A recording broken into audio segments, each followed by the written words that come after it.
Kicking off our list at number 10, stealing. Stealing today, okay, I mean, it depends what you take, and most of the time, your family doesn't end up abandoning you in the woods, right? I mean, hopefully, right? The Vikings, they didn't play around. Materials were sparse back then. It was hard to replace stolen goods, and the deed of stealing back in the Viking age had severe consequences. The Vikings believed that if you stole, you were a coward. Yeah, and I kind of agree. My bike got stolen twice growing up. Cowards? Both of them. Maybe it was the same guy, I don't know. Stealing was a different kind of low to Vikings, and I'm sure many of you can see eye to eye with this. But when you steal from somebody, they don't have a chance to defend themselves, right? There's no honor, there's no battle for land, no fight for property, no bout for glory. It's just a shameless act, right? Raiding and stealing were two very different concepts in the Viking age, because you're probably asking yourself, wait, didn't the Vikings do that horrible stuff where they stole everyone's land? They did, but it was different, apparently. They viewed both differently, although they sound the same in terms of brutality, and someone's losing their home regardless. A stealer would be abandoned from the clan, pushing them out into the woods for around 20 years. Yeah, all because you stole a pine nut.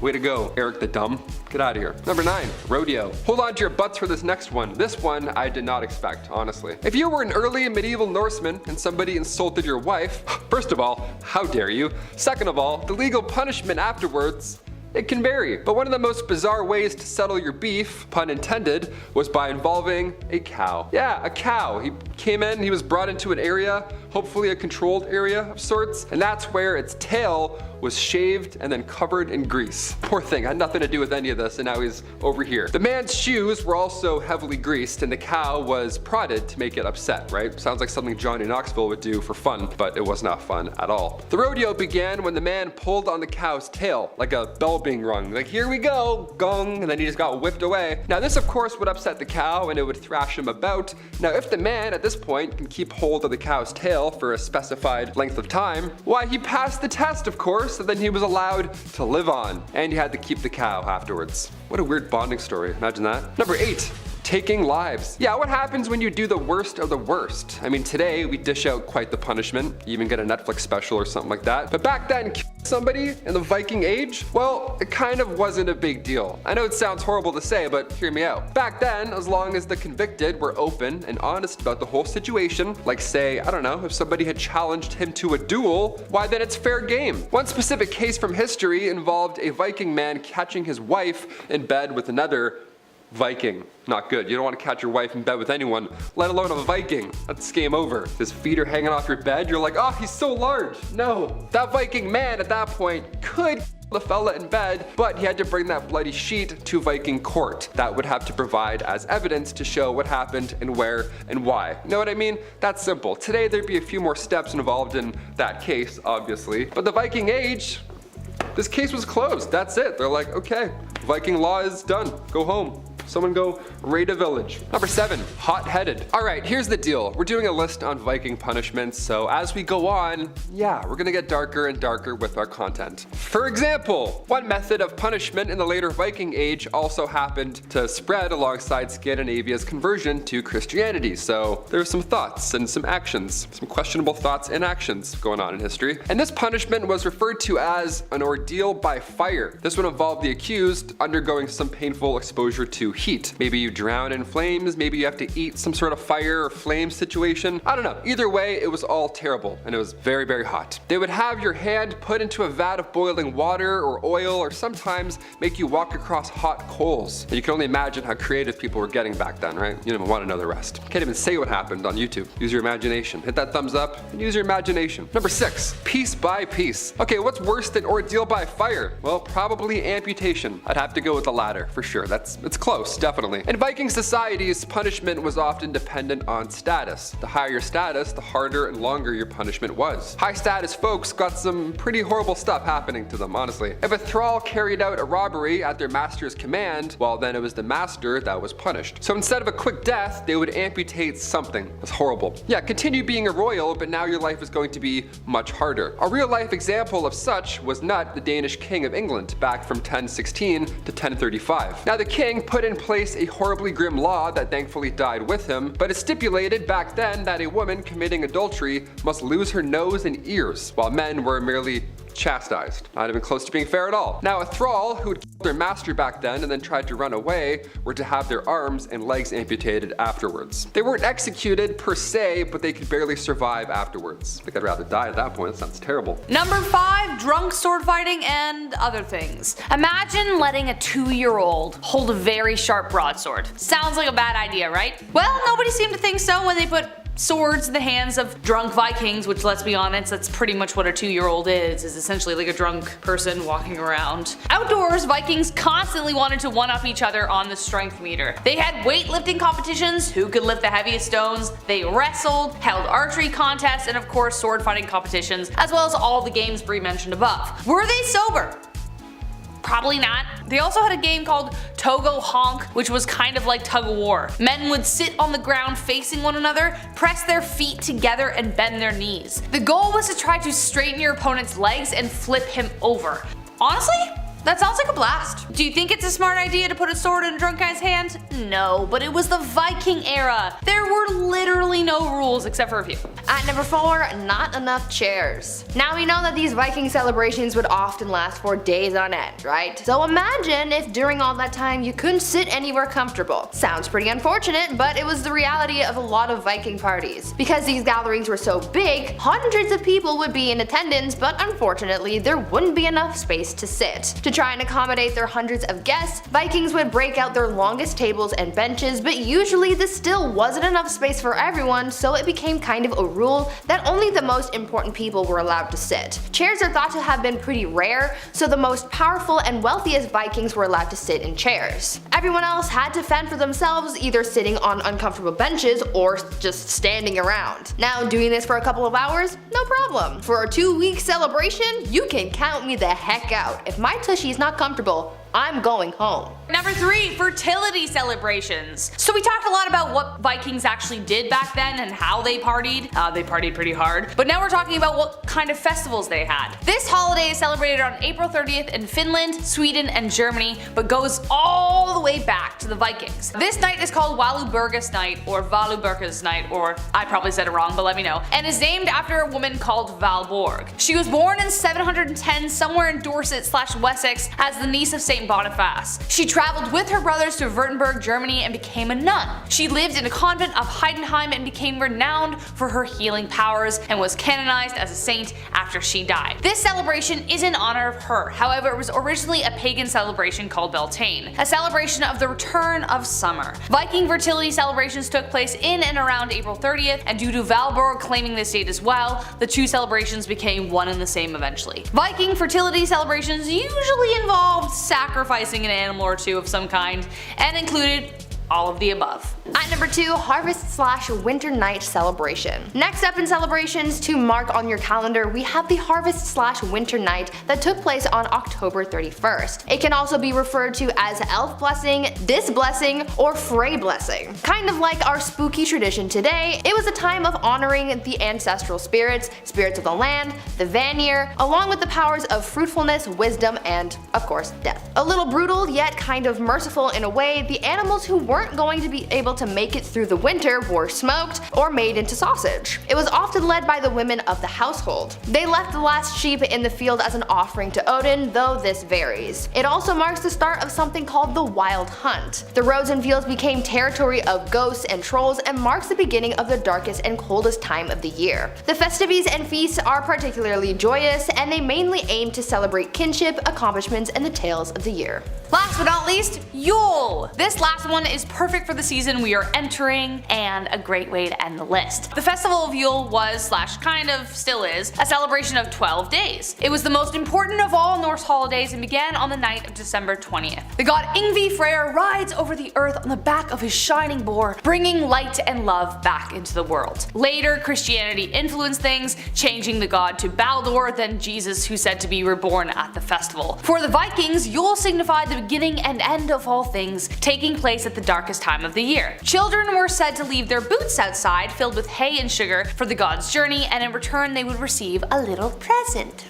Sound familiar? On top of that, the celebration would include drinking, feasting, songs, games, banquets, and sacrifices to the gods and the ancestor spirits for the 12 days. They even had what was called a Yule tree, which inspired the use of the Christmas tree today. Number 10. Tar and feather. This is something my mom always said to me when I was being too loud, boisterous, or distracting her from a task at hand.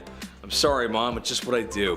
Mind you, looking back, perhaps it wasn't my fault. Perhaps letting a hyper child eat chicken McNuggets and soda after watching a bunch of 007 movies was not the right choice, Mother. I used to be a big 007 fan. After running all over my house, my mom would say, "Son, if you don't settle down, I'm going to tar and feather you."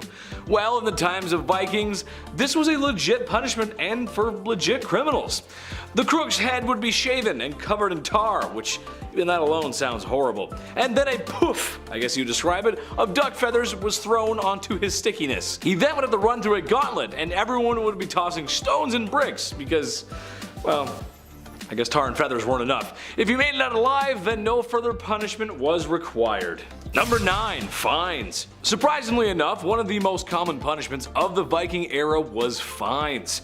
Nothing deters criminals like owing the governing body some cold hard cash.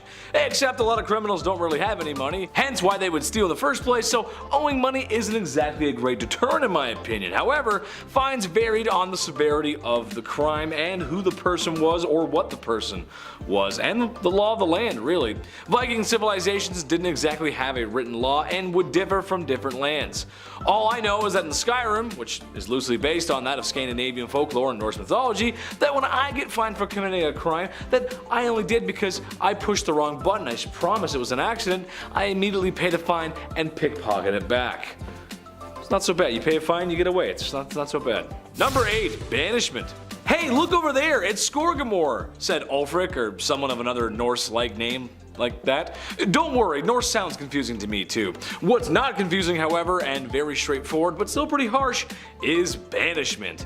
If someone was found guilty enough of a crime, they could be banished from the village, and in time of wild beast disease and, well, other Vikings eyeing your village the same way flies look at cow manure, it was dangerous to be alone for that extended period of time. So some people were forbidden to come back into town and don the name Skorgamor. We'll go with that. Good luck in the winter, that's all I have to say. That's a tough life. Number 7. Outlawed. This one is kind of interesting. So oftentimes when choosing the punishment for a criminal, it came down to fines, banishment, and outlawing, and a lot of times all three. Outlawing went hand in hand with banishment. In a nutshell, it means you are no longer protected upon the laws of the land. So should someone maybe want a little revenge, there's not much you can do. Should have committed that crime there, cowboy. Like I said before, this was oftentimes done to those who were banished, so not only were they tossed out of the village, but also not protected by the village anymore. Pretty much leaving the criminal to nature and whatever she has to offer. And we all know Mother Nature, she can be a little rough sometimes. Whew. Number 6. Rodeo. If you're gonna be dumb, you gotta be tough. This world is rough, if a man's gotta make it, he's gotta be tough. Wise words from a trailer park supervisor. Huh? This one is just crazy, stupid, and violent, so strap in folks. There was a trial, or a way of passage, if you want to call it that involved Grease, a cow, and a criminal. You take the angriest cow in your herd and you grease its tail up like a fat dude whose thighs have been chafing all day at a water park. The crook's hands would also be greased up. The cow was given a not too PETA friendly poke from a farm tool, and the idea was while the cow was rightfully mad, kicking, stomping, and mooing, the crook would have to hang on for as long as possible. If he did and didn't let go, then there was no charges. If he did fall off and slip and let go, then, well, so long von Schlurgenbergen, Florman or Ulfric.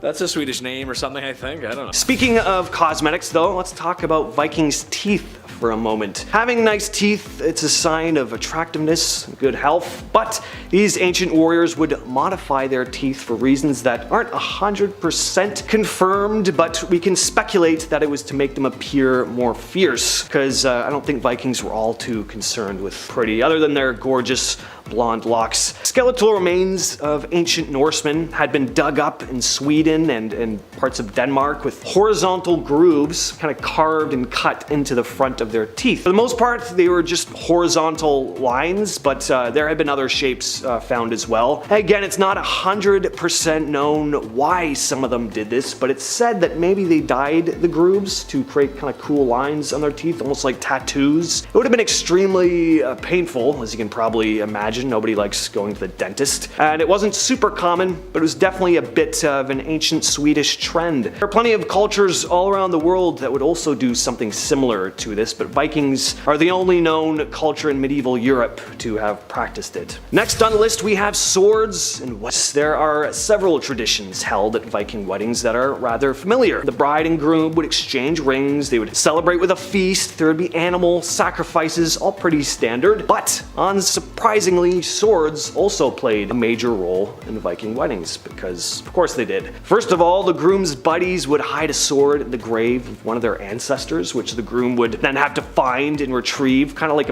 a sword scavenger hunt. Pretty fun. If I ever got married, I might want to incorporate that somehow. And then when it came to the actual wedding ceremony, the bride and groom would exchange rings. Yawn. But they would also exchange swords. These swords would have been passed down through their family, and the exchange of the blades symbolized the union of the two families that were now there to protect one another. It's actually quite a lovely idea, really. The Viking funeral. We've all seen this one in movies and shows before. It's that classic ritual where a warrior or king is sent out on his ship and burned at sea. There's a common misconception that this is pretty much how all Viking funerals took place, but this was really more reserved for higher ranking members of society, as ships were expensive and, you know, kind of important to people who would like raid villages and travel around the world. But the first step was to prepare the body of the deceased. It would be washed, dressed in its best clothes, and adorned with jewelry and other belongings. It was then placed on a wooden boat. The boat was filled with the deceased's possessions, weapons, food, sometimes even livestock, or even a sacrificed slave. Family members would often place personal items and offerings in the boat as well. Once everything was set though, the body was taken to the funeral site. The boat was then set ablaze either by a torch or a flaming arrow, and then the flames of course would consume the boat and the possessions of the deceased, releasing the soul of the departed to the afterlife. The Vikings believed the higher the flames, the better the chances of the deceased's successful journey into the afterlife. So family members would often add oil or other flammable liquids to the fire to ensure a bigger, brighter blaze. And why not? I mean, if I'm gonna go, I want to go out as as big a fire as possible. Go out with a blaze of glory. The Blood Eagle.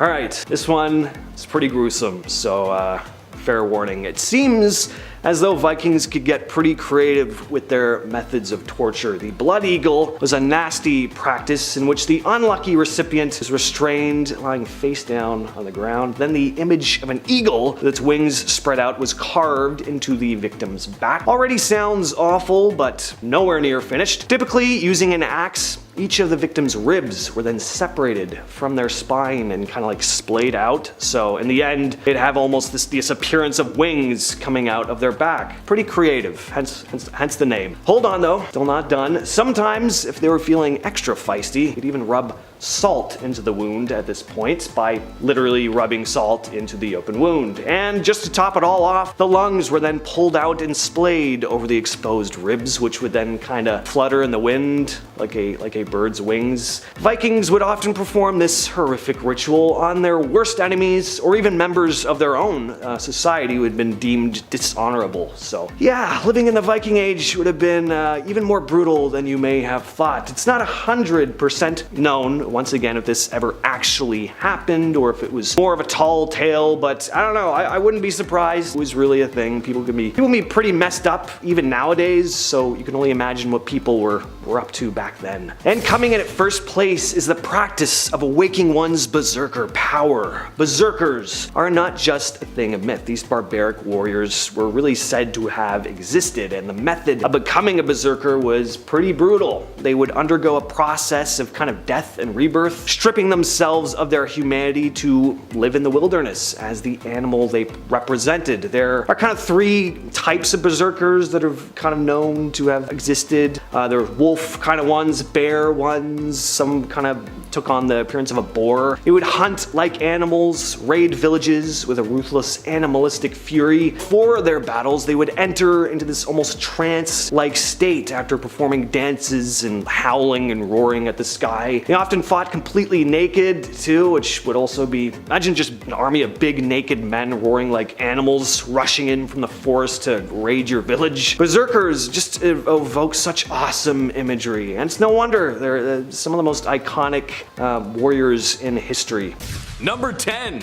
Patterns. Yeah, I don't know about you guys, but I'm starting to notice a pattern. What's that pattern exactly? Well, I'm starting to notice that maybe other Europeans were nicer than at least mainlander ones. I'll get into it. Was Vikings giving their women's rights messed up? No, of course not. I'm not a monster. However, you just gotta understand that a lot of other women in Europe did not share these privileges, like owning property, marriage rights. They even had the right to be warriors. While only a small fraction of women were involved, there are a couple sources that refer to female warriors, such as the War Maidens. Now, mind you, Vikings were coastal raiders, not so much a professional army, but still, it's about the freedoms, so you slay on, Valkyrie warrior, slay on. Number 9, marriage. Okay, well, there was more freedom, but let's be honest, this was a long time ago and not 2022, so not everything was perfect. The marriages were oftentimes arranged by both families and watched over by elders. What's the average age of a bride-to-be, you ask? Well, the bride is a little bit older, and some might call it a midlife crisis, but she's getting married at the age of 13. Lucky number. Sadly, this is just how it went for many civilizations of the day. I'll make the joke again that you don't have that long to live back then, so sure, it makes sense, I guess. Just looking back through the lens of time just makes my skin want to crawl when you do that. Ugh, yucky. I'll stick to the coastal raiding and the pillaging, thanks. Number 8. Grooms, tombs, and drogers. Ladies, wasn't your wedding night beautiful, surrounded by friends and family, a nice meal, and if you've been married long enough, maybe even some bad hair, and tuxedos that went out of fashion the second you walked off the altar. All while being recorded on the first camcorders that were big enough to be bazookas. God, I miss the 70s and 80s. Well, Vikings had some weird things going on too. No, not those bright blue tuxedos. I never understood how that was in style. It was just really weird. Vikings had this tradition where the groom would raid his family's tomb and retrieve a ceremonial weapon. Afterwards, he would take a very hot bath and sweat out the scent of the tomb, I guess? I'm not really sure. Where then his hair was stylized and somewhere a symbol of Thor was placed on him. I don't know about you guys, but that sounds like a lot. I prefer our tradition of drinking too much in the sun before the wedding starts and falling over at the altar. That's a much better one. Number 7, blood. Ladies, if your husband's dungeon crawling wasn't enough to creep you out, then the poor Viking women had more strange traditions for you. The Gothi, or basically a Viking priest, who makes the wedding happen, would often sacrifice an animal in front of the whole wedding to prove that he was capable of commencing a wedding, pouring blood on himself and oftentimes spraying the newlyweds, as it was seen as good for some strange reason. For immediate family, you might want to sit back as you're in the splash zone. And because this is the time before well-taught and understood sanitation, I'm sure there was a grand feast afterwards. I'm sure that won't make anyone sick, right? Number 6, quiet time. You might be thinking to yourself, okay, Big Ched, having blood sprayed on me at my wedding is kind of messed up. But you haven't made your chief joke yet. Does that mean there's something worse than impersonating 1976 Carrie at our wedding? Well, yes there is. And actually, I'm glad you asked. So, when two people fall in love and get married, and maybe have a little bit too much champagne, they go home to put on the final signatures of the marriage. If you catch my drift. Two young lovers dancing the devil's dance in the bedroom sheets for the first time because everybody waits until marriage. However, for Viking women, there's a tradition that us today would be mostly uncomfortable with. Or, I mean, at least if you don't have an OnlyFans, maybe not, I don't know. But when the young couple went back to do what young couples do, they had witnesses. Oh yeah, that's right. At least 6 witnesses apparently, just to make sure things go over smoothly. I moseyed on into town the other day and you know what the chief said? That ain't it. Number 5, the first raid. The first official Viking raid took place in 793 AD. These Viking raiders left such a huge mark on history that we refer to this time period as an age. Just like the Middle Ages, we have the Viking Age. It officially lasted from 793 to 1066, the year of the last big Viking battle. I said I'll get into that later on. I didn't, I just talked about hockey and slap fatting. Departing from agrarian pagan Scandinavia, settlers and traders rolled up to England and they arrived in Lindisfarne, and then from then on they just invaded hundreds of settlements. Now English kings were ruling over coastal areas at the time and they needed to start making defense plans from all these seagoing pagans that everybody's now talking about. Imagine hearing about pirate Vikings, I'd be like, what? Who are these? They have what? Beards and axes? Number 4, Viking funerals. Now, I know this isn't messed up per se, but I really wish that we still did Viking funerals. They would be way more fun. I don't know, instead of carrying that 900-pound casket down that aisle for like 14 city blocks, Vikings would do it in one of 2 ways, and both were pretty epic to witness, I'm sure. One way, they would bury the body, the classic, right? They would leave stone circles around the shallow graves that they dug, or do these burial mounds, or grave fields, usually after a battle. Vikings were pagan, they believed that the more smoke there was during a cremation, the better. The smoke was their way of reaching the afterlife. Boats also symbolized safe passageway to the afterlife in Norse mythology, so Vikings would shape these stones around the grave like a ship or a boat. But high-ranking Norsemen, they would be buried with their boats. In 834 AD, the Osberg ship burial honored 2 women, and this ship vessel was massive. It was 70 feet long and 17 feet wide, had 15 oars on each side. It was discovered in Norway on a farm, so the whole shooting an arrow while they're at sea thing, that sadly wasn't common. It wasn't a thing at all, really. Because if you missed, you just gave away the Osberg and you botched the funeral. Way to go. I know, sorry, I know. Number 3, hit the slopes. Vikings didn't invent skiing by any means, but they did make it cooler. The name skiing actually comes from an Old Norse term that means to stride on skis, and Viking would hunt on these skis. They got so good at hunting down elk on these skis that a law had to be written in order to protect them from going extinct. That's how good they got. The Gulathing Law of 1274, it was written in Norway, and it outlaws the hunting of elk while on skis. You probably read that and you're like, who the what? Skiing was such a big advancement for Vikings that there's 2 Norse gods involved in the sport. We have Ullr, the god of snow, and Skadi. Imagine these 2 showing up in the next Thor movie. Game over, man. Take my money. Number 2, rap battles. I'm currently in the middle of Netflix Rhythm and Flow series. It's a great time. I'm loving it. It's like American Idol, but for rap. Like, hi, that's amazing. Rap battles today are nuts. They're crazy, they're intimate. Rap battles today are so impressive, but imagine getting schooled by a Viking.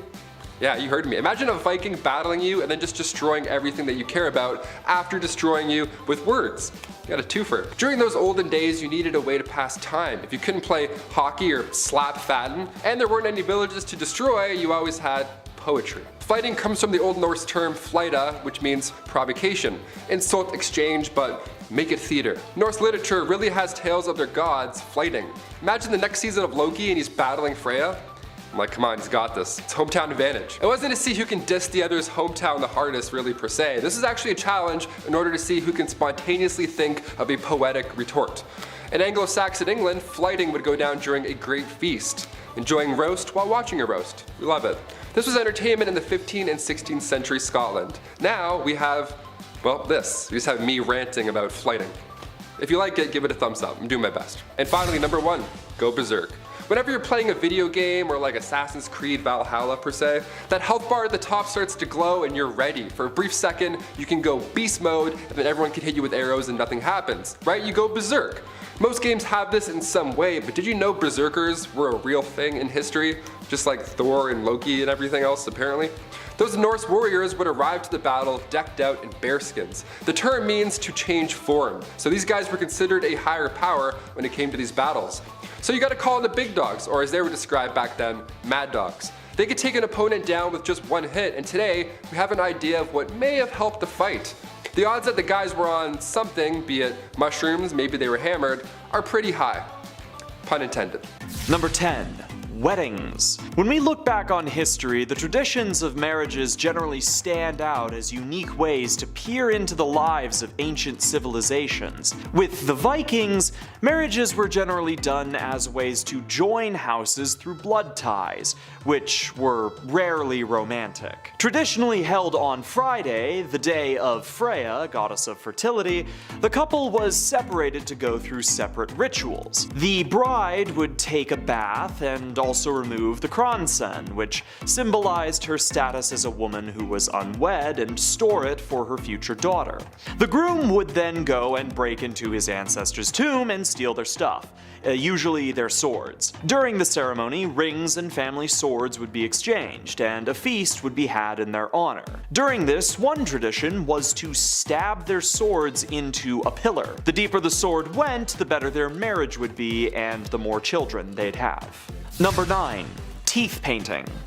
When exhuming the many skeletons of Vikings that have passed throughout history, a remarkable detail was found throughout all of them. Notches of varying size, depth, and length were found to have been cut into the teeth of these ancient warriors. The reason for their existence was something of a mystery. Furthermore, comparing the style to historical Vikings, the name of the Danish king Harald Bluetooth suggests that his title may have been slightly more literal than initially thought. This would have been achieved through the application of a mixture of resins and dyes, though whether or not it was permanent would be hard to know for sure, since the evidence has long since rotted away. Number 8.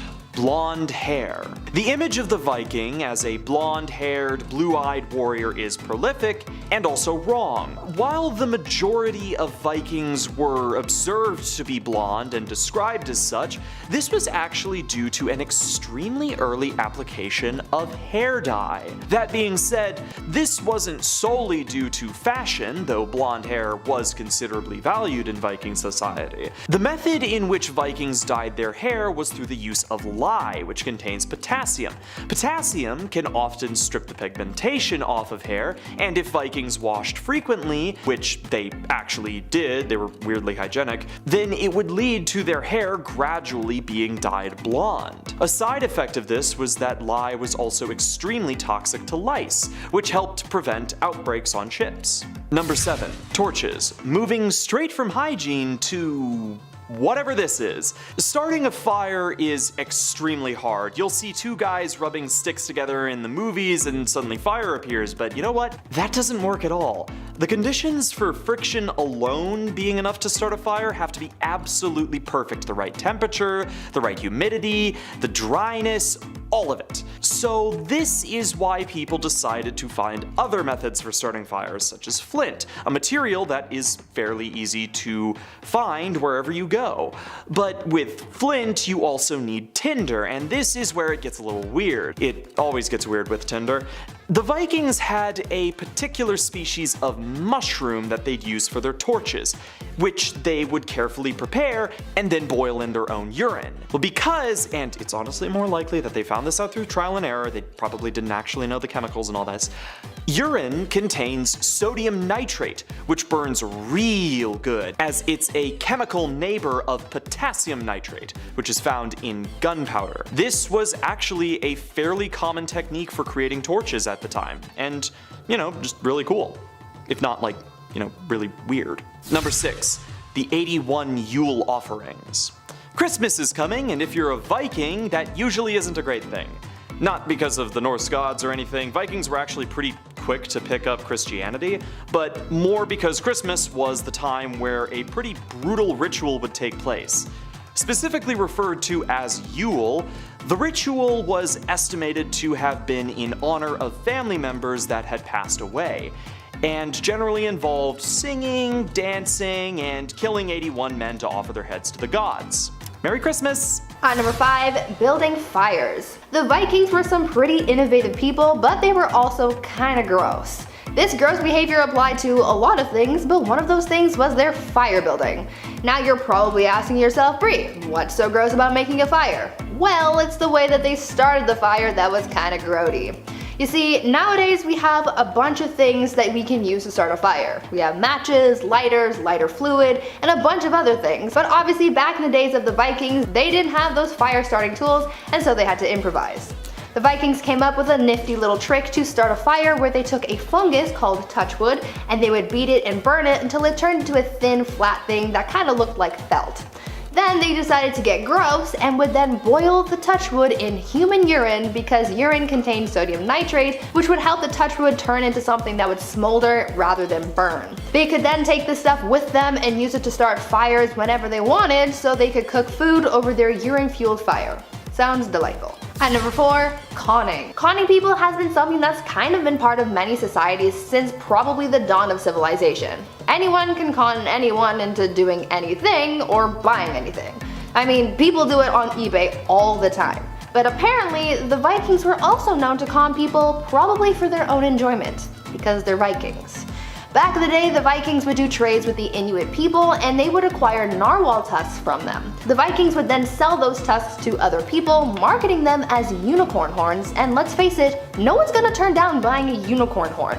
Because of the Vikings and their conning ways, by the Middle Ages, people not only believed that unicorns were actually real, but that they also had magical powers. So in a way, if you were obsessed with unicorns as a kid, you can thank the Vikings for that. At number 3, house bears. Humans seem to be pretty good at domesticating animals. We domesticated dogs by accident and now they're considered man's best friend. We domesticated livestock for food and other purposes. We domesticated horses to be our transportation and carry things. So we kind of know our way around animals and could probably make anything into our pet if we really wanted to.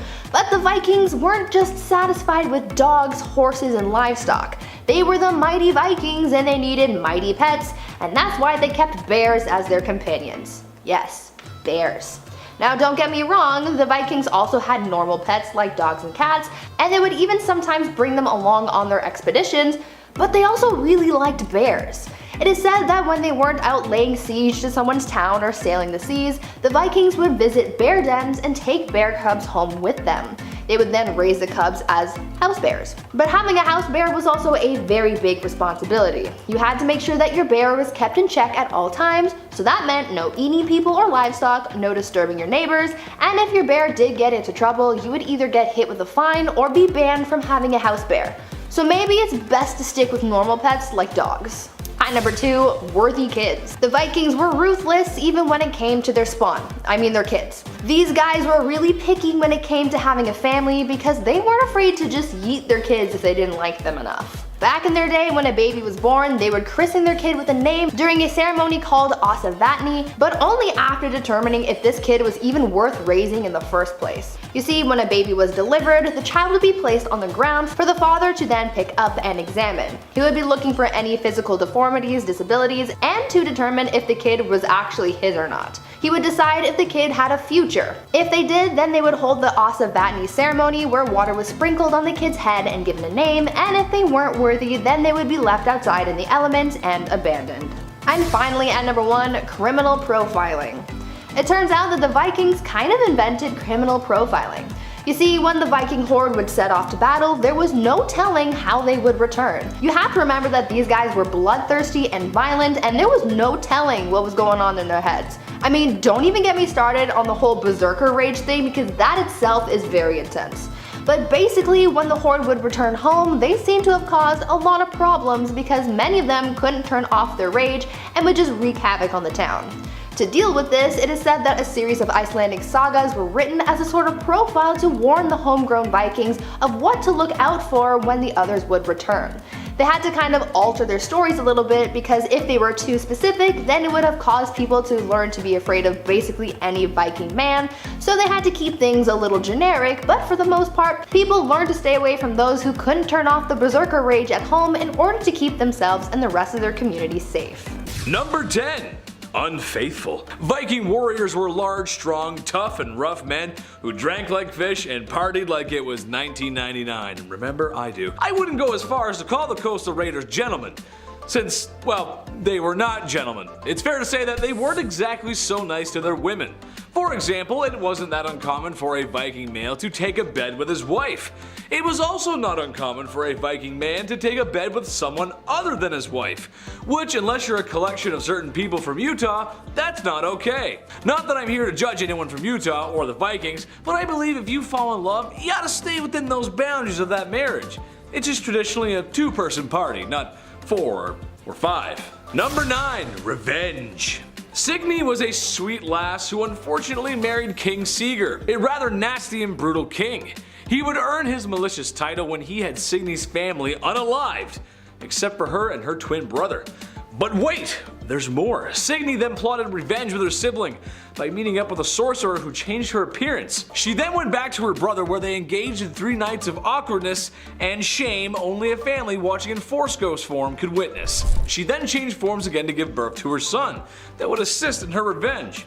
Eventually they overthrew the Mad King and set him on fire for his misdeeds, where she then also willingly walked into the fire because she felt like she was no longer fit to live. That is one wild story. Hell hath no fury like a woman scorned, I guess. Number 8. Love Triangle. There once was a maiden so fair and so beautiful, apparently the most beautiful and smart. Sounds like a winner to me. Gudrun was her name, and she was stuck in an unfortunate love triangle. Kjartan and Bolli were friends and foster cousins. Kjartan immediately fell for the beautiful Gudrun. His father, however, did not exactly approve of this fling, as he felt she was kinda sus due to her previous marital adventures. So while holding Kjartan back, Bolli went to swoon the beautiful lass. This worked. However, shortly after being distracted by a trip, Kjartan finds out that his love is now in an entanglement with his best friend Bolli. This leads to a confrontation where Kjartan is struck with one blow by Bolli that claims his life. Bolli instantly filled with regret, the same way Anakin felt when confronting Palpatine and Mace Windu, and a what have I done sort of moment.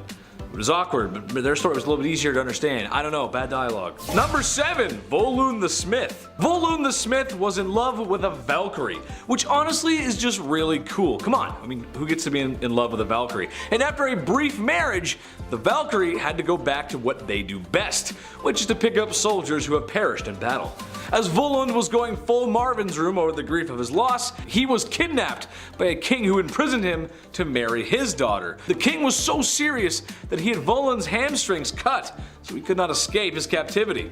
So to get back at the king, he slayed his 2 sons and fashioned a goblet with jewels made from their eyes. Knocked up the king's daughter and blew that popsicle stand. Sure, it wasn't his wife yet exactly, but she was gonna be if he hadn't have turned her brothers into everyone's least favorite set of dinnerware.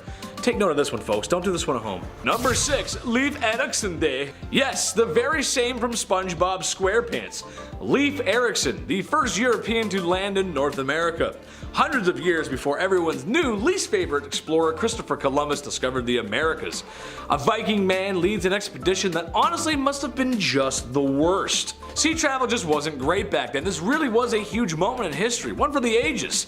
But imagine breaking the news to his wife. Listen honey, I know you've been hard at work cleaning and cooking and taking care of our children, and we both know I've been a great husband with all my drinking and fighting and all the mistresses I may or may not keep. So I just want you to know that I'm going to sail across the ocean for months and build a settlement in a completely different corner of the earth.